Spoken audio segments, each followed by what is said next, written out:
যারা আসলে সমাজ সেবার কাজ করে, এই ধরনের পাগল বা রাস্তাঘাটে পড়ে থাকে, এদের সেবা করে, এদেরকে আমাদের মন থেকে দোয়া করা উচিত। আপনারা ভিডিওটি দেখতে থাকুন, মজা আছে।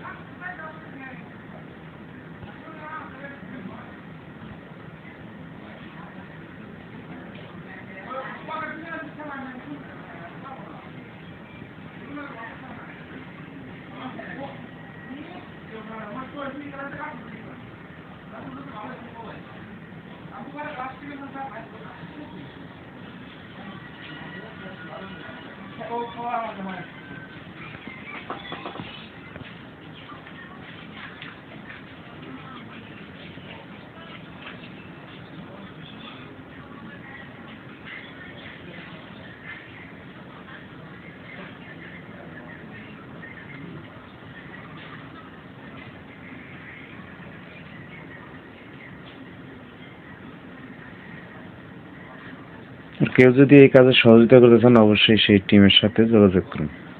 তারা স্টুডেন্ট সমাজসেবার কাজ করে থাকে।